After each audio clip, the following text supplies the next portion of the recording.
अध्याय 7 श्लोक 18 भागवत गीता। उदारः सर्व एवैते ज्ञानी त्वात्मैव मे मतम् आस्थितः स हि युक्त आत्मा माम एवानुत्तमां गतिम्। अनुवाद।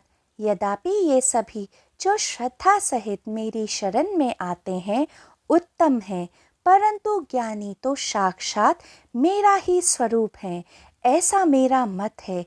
क्योंकि जो ज्ञानी मुझ में एकाचित होकर लीन है वे उत्तम गति को प्राप्त होते हैं, क्योंकि वह मुझ में दृढ़ता से स्थित हैं। व्याख्या। योगेश्वर श्री कृष्ण अर्जुन से इस श्लोक में कह रहे थे कि जो मुझ परमात्मा को जान लेते हैं वह कृष्ण अर्थात परमात्मा ही हो जाते हैं, क्योंकि परमात्मा को दूर से जाना नहीं जा सकता है।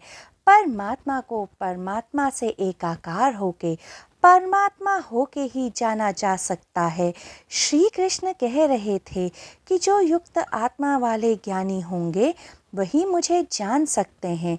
युक्त आत्मा का अर्थ होता है वह साधक जिसकी आत्मा, जिसका चित्त खंड खंड न हो, जो एकाचित्त हो। अब आप कहेंगे कि खंड खंड चित्त कैसे हो सकता है?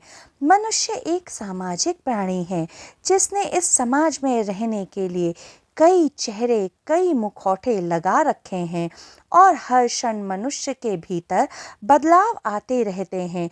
मनुष्य एक प्रवाह, एक धारा की तरह है, किंतु युक्त साधक इससे ठीक विपरीत स्थिर चित्त होते हैं।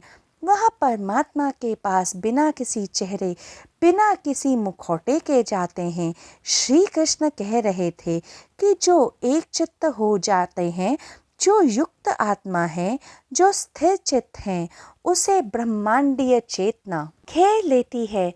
ऐसा ही साधक मुझ परमात्मा को प्राप्त कर पाता है और ऐसे साधक को श्री कृष्ण ज्ञानी कहते हैं।